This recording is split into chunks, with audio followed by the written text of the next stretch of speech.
All right, welcome back to the Art of Show. Today we're hanging out with Ana Aranda, who not only is an amazing kids book illustrator, but also a pretty sweet muralist. Welcome to the Art of Show, where we feature the people who are creating amazing stories for kids. Join us as we chat with children's book illustrators and authors, storyboardists, animators, and more. Now, their art might be for kids, but aren't we all just kids at heart? Here's your host, Brandon. All right, guys, so welcome back to the show.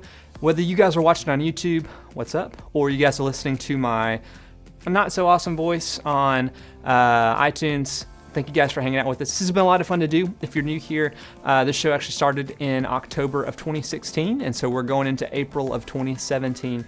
We've had a lot of fun people on, and this week is no different. And if you guys are liking it, let me know. Shoot a comment over in YouTube or hit me up on Twitter at brcullum. Love to know what you think. But let's get into the interview this week. We're hanging out with Ana. Ana is from Mexico, originally born in Mexico City. She actually lives in San Francisco now, and she is an illustrator. She actually lived in France for a while, and she has a couple kids' books out that are in French. So she actually speaks two more languages than I do, which is only one. So she speaks English, Spanish, and French. Way smarter than me, but as you guys are going to find out really quickly, super nice. You know those people where you just start talking to and they're just happy, like sincerely happy? That was Ana, and this was a blast to put out and chat with. She actually just put out her first book in the U.S. It's called The Chupacabra Ate the Candelabra. Say that 3 times fast or mess it up like I have. It's awesome. We get into all types of things, especially what it's like really to paint with color first. So she actually thinks through her illustrations with color and then adds in details, which is a fun approach to it. It's a fun story. The illustrations are amazing. And she also does murals. And so we get into what it's like kind of to paint on that big time scale versus what it's like to illustrate for kids on a smaller book scale. So hope you guys like the interview. And let's dive in with Ana. Alrighty, well guys, welcome back to the Art of Show. We're hanging out with Ana today, an amazing illustrator as well as muralist, kids book illustrator, and we're excited to have you calling in all the way from south of the border down in Mexico City. How you doing? Hi, Brandon. How are you? Thank you for having me here. Yeah, super excited to have you on the show. I think you're the first person I just mentioned that has ever done murals that we've talked with. So, and your illustration style definitely warrants it. So it looks amazing, but it's really cool. Thank you. I'm happy to hear that. Yeah. Now, did I see you also lived in San Francisco in the Bay Area? Is that right? Yes, I currently live in San Francisco. I'm working remotely right now from Mexico. So okay, cool. Yes, I'm just here for a few days. Oh, okay, gotcha. Very cool. So you're based in San Francisco right now? Yes. Okay, sweet. Well, let's kind of zoom way back then. How you kind of got into art. Was that something your parents did? Was that something that's kind of part of your family, or were you kind of the odd duck and doing your own thing? Well, I was always very interested in painting and in art. And since I was a little girl, I remember, I grew up in this town called Cuernavaca. Okay. That's called the City of Eternal Springtime. And it's full of flowers. It's spring all year long. What a great name for a city. I know. Yeah. And I remember grabbing bougainvilleas, flowers, and I would paint with them on the stones. And since then, I always was very interested about textures, paints, and my parents always encouraged me with that. So it's great to always have their support in that. That's cool. Now, were your parents, were they artistic? Was that something they did? No, they're both scientists. Oh, okay, really? Okay.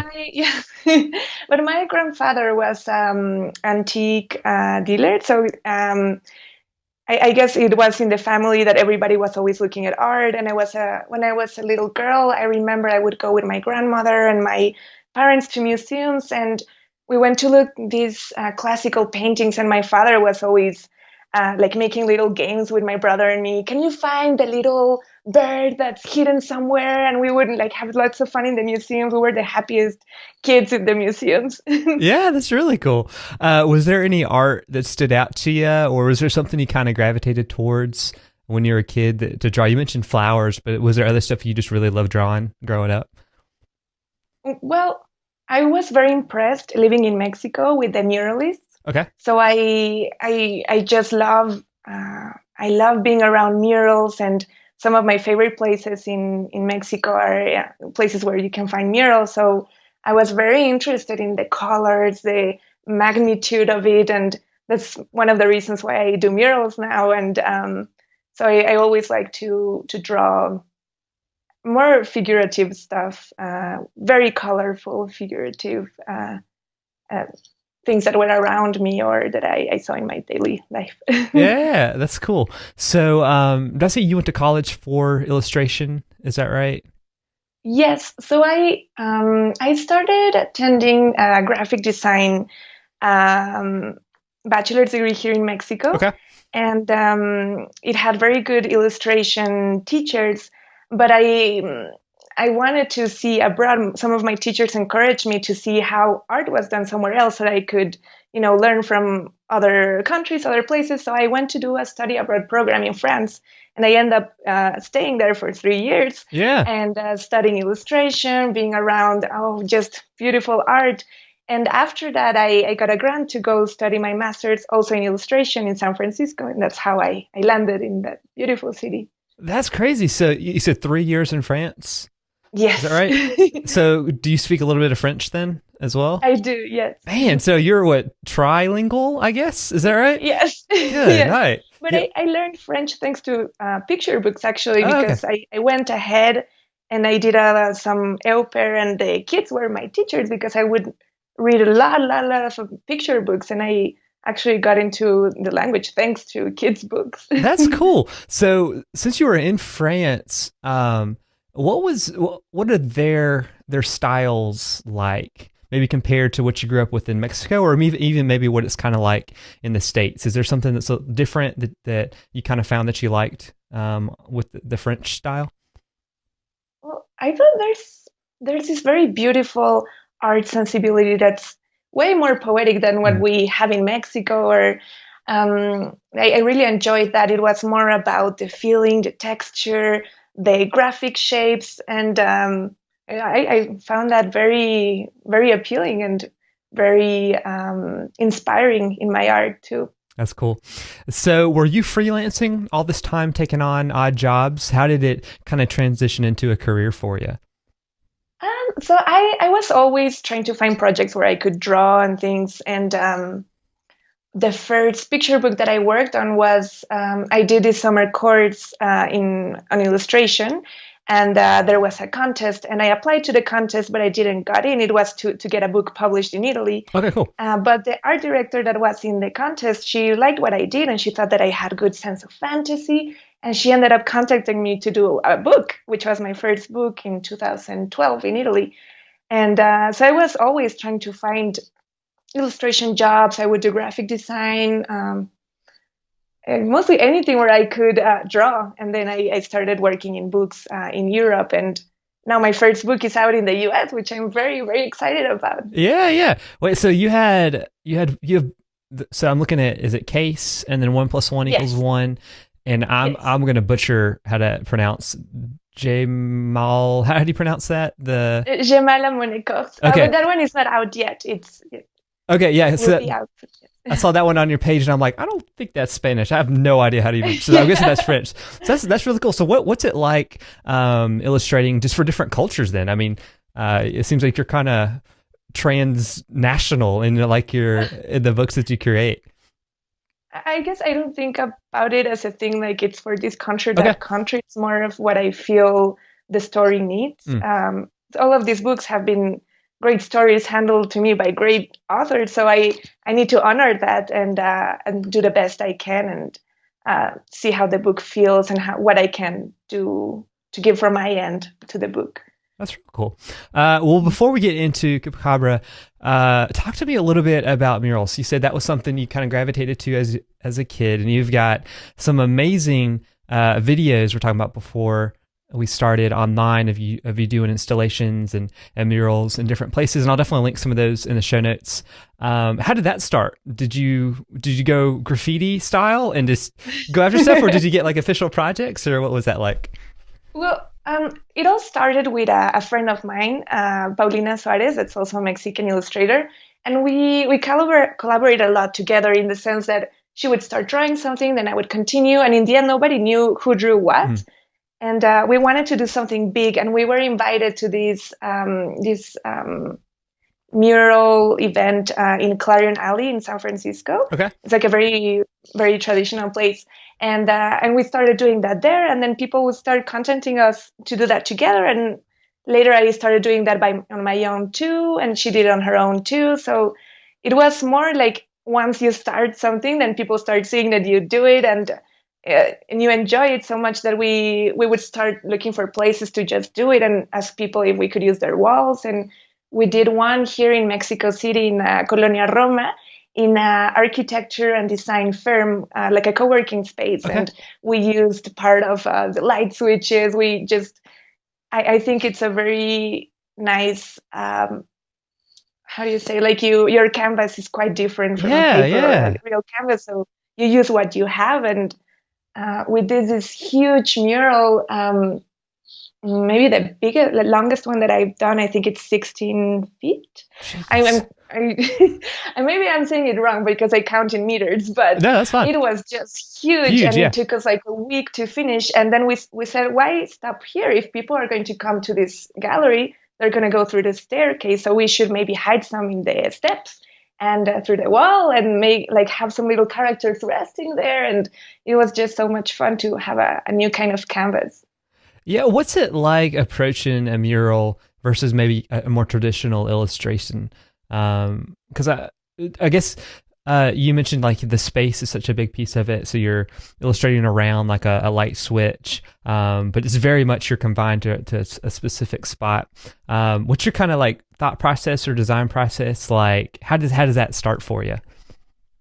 I guess it depends on the part of the canvas that you want to use from the wall.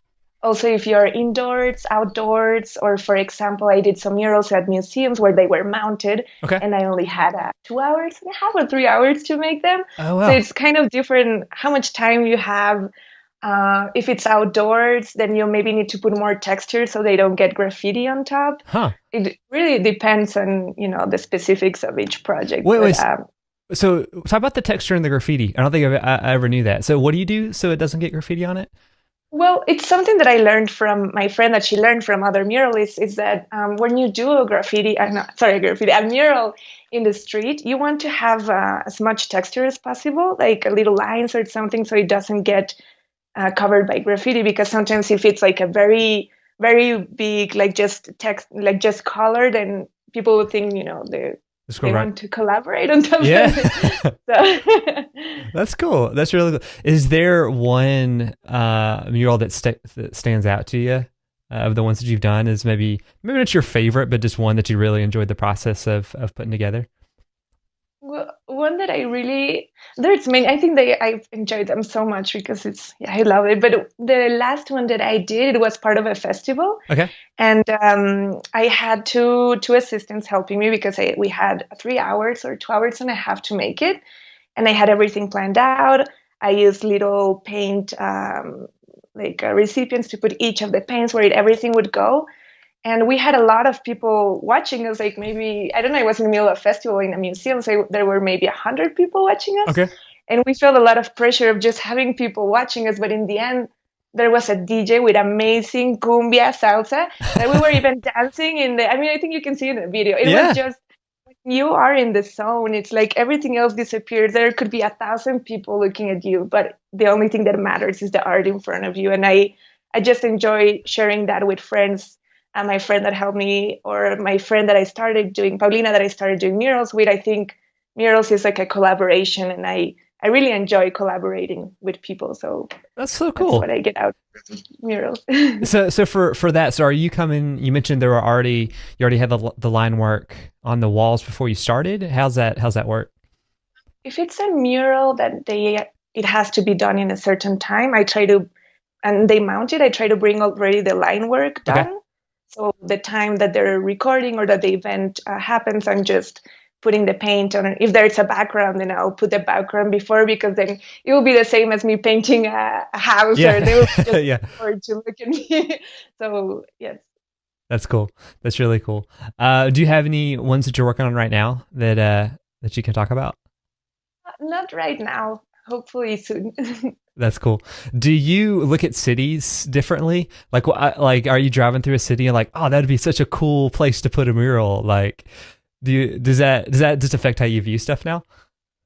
I more in the sense that I look more at murals. I will go biking in the city, and then I have to stop, take picture, and then it's something that it's kind of very much in my mind, just pictures in the walls. Yeah, that's really cool. Is there a place, if you could put a mural anywhere, do you have a location that you would love to be able to work with? Ooh, I haven't thought about it. Maybe somewhere that has windows. Okay. So I can maybe put characters in the windows as they are really there, and people would be walking the street like, is that really there? Oh, that's so cool. Yeah. Maybe some interesting kind of canvas that I haven't used in the past would be interesting. That'd be super cool. Well, sweet. Well, cool. Well, let's go from super big, I guess, to a little bit smaller. We're going to talk about kids' books a little bit. So I mentioned Chupacabra. I'm going to try to say it right. 8, The Candelabra. And that came out. It was just in March, right? So was it just a few weeks ago? Yes, it was March 7th. Okay, March 7th. Yeah. So at the time of this recording, this is the 23rd. Yeah, 23rd of March. So how did that book come about? Did you get the story first from an agent? And what kind of attracted you to the story? Okay, so I'm going to go a little bit before that, just totally to put the context. Totally fine, yeah. So in 2014, I went to my first big SCBWI conference in LA. And while I was there, I got the mentorship award. I'm very, very honored to get the award. Yeah. And in that same conference, my agent was one of the juries of the prize. So I met her there, Adriana Dominguez.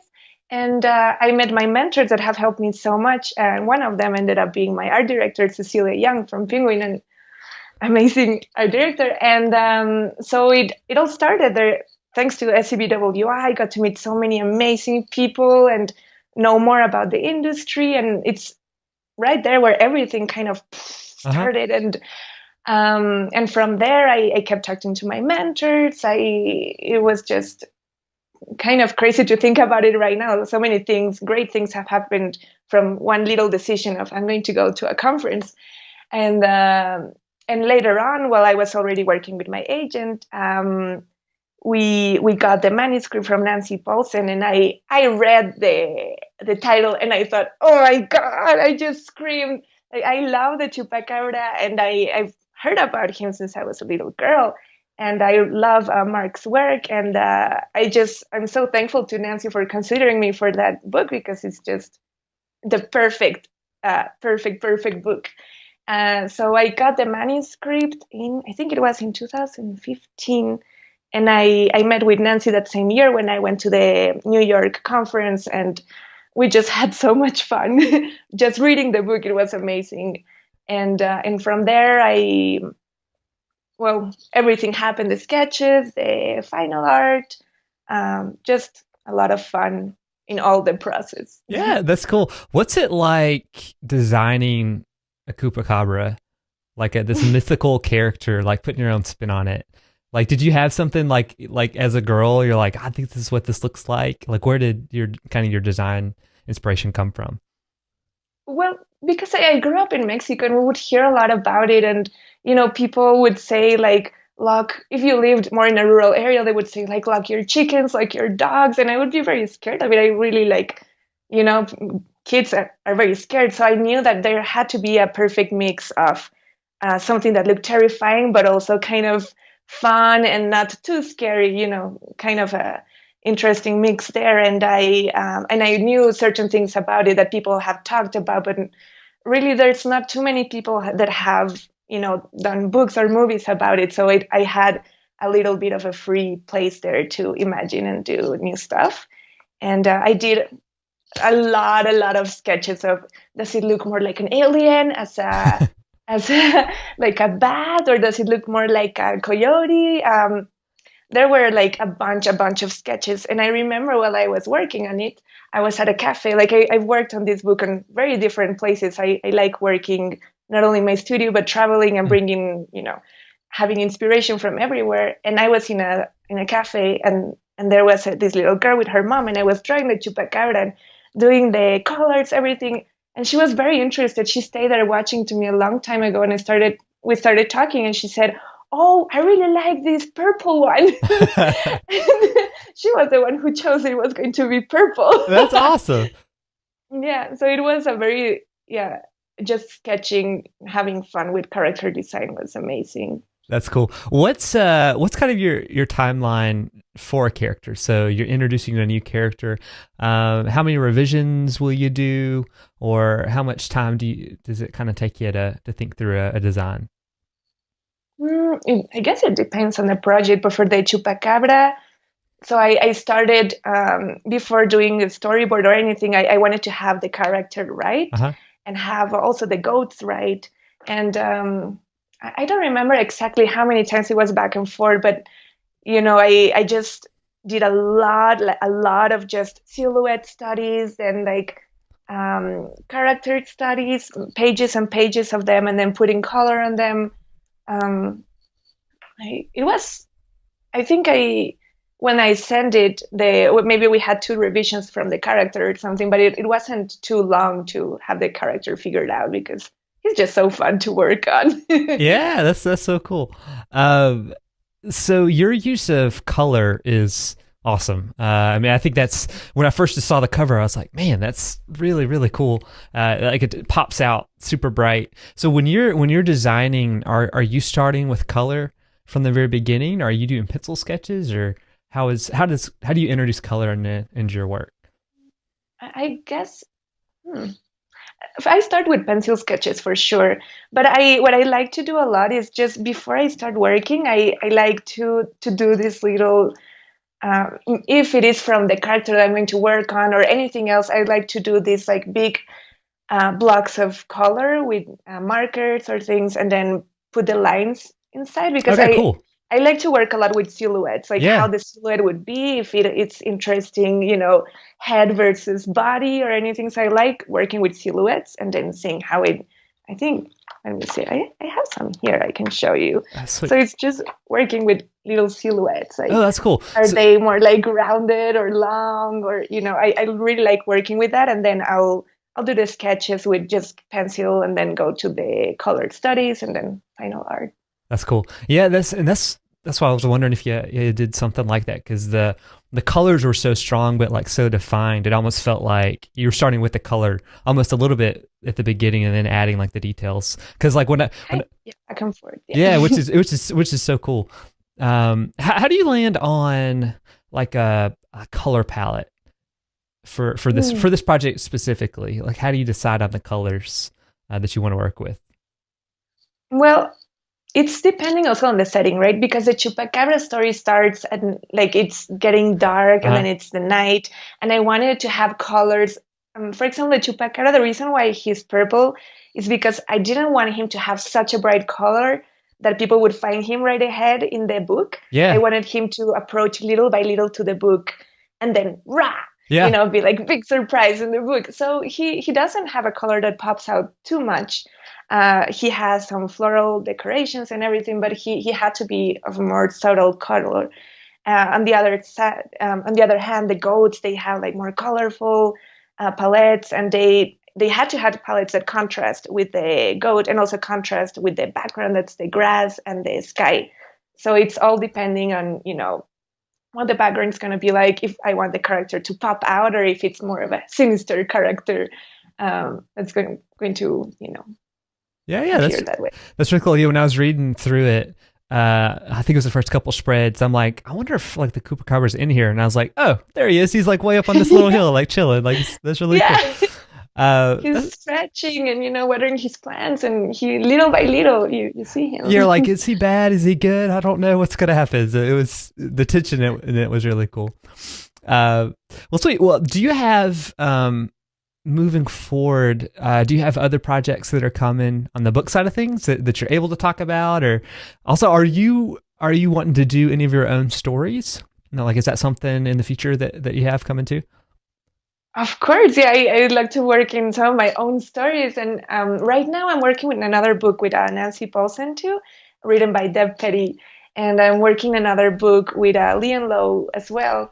So it's very exciting times coming ahead because these both books are going to be very colorful as well. Yeah, Uh, that's really cool. What's it like? Because you mentioned that 2014 SCBWI conference, the Society of Children's Book Authors and Illustrators. What's it like looking back to that moment in your life versus where you are now? You mentioned like so much has changed for you. Like, could you have imagined what these last kind of 3 years would have been when you first went to that conference? Yeah, it's kind of amazing because I feel from back then to now, I've had so many moments where I feel like I just want to go to the top of a mountain and scream of happiness because I never thought it would happen to me. Or, I've always worked very hard, but when actually things happen to you, you're like, wow. I mean, it's just such honor to be working with such amazing people, being in the industry and getting to meet amazing people that, you're just passionate about the same things you are. So I guess, I feel the same. I love what I do, but I still feel like I just want to thank so many people, and I get very impressed every time I hear a new opportunity. I just want to scream. So I hope I still get a lot of those screaming moments. Yes. That's awesome. Yeah, that's what just talking with you. I mean, you just like radiate that. Like, I can't imagine why people would not want to work with you. I'm like, she's got to be so much fun to work with. So, and you seem super, super positive, and your stuff is awesome. I feel the same way. That's so cool. Maybe looking back, then, is there a moment that really stands out as like, oh wow, like this is really cool? Like maybe the first time you got your like an actual like print book in your hands that you worked on, or is there something that just kind of sticks out? Like this is a kind of a favorite moment from my art career. Well, I guess yes. When I got the real, like my advanced copy of the Chupacabra, and I was like, wow, this is it. Like it's a printed book. It's real. Like this happened. Like I worked on it for a long time, but once you see the final product, you're like just trying to put everything together. Like, wow, this is what I always wanted, and it's in front of me. So I guess that was my wow moment. Like, yes, not wanting to go to the top of a mountain and scream, but being like complete zen moment of wow. That's so cool. Well, sweet. There's a couple questions we love to kind of ask folks that come on the show. The first one, as we're kind of wrapping up, you mentioned, I think, some already, but do you have any favorite books when you were a kid, children's books? And then now, are there some authors or illustrators that you just love their work when it comes out? Well, so when I was a kid, there was these books that I read a lot that are from, they're called Barco de Vapor. Okay. And I don't really, I've been looking for years trying to find them back because we would rotate the books from me and my brother to our cousins. So we never had them for too long. It was just going from generation to generation. And now I'm trying to find them back, but they were such amazing books. And now the books that I really, really love are the books by Sean Tan, Tommy Ungerer.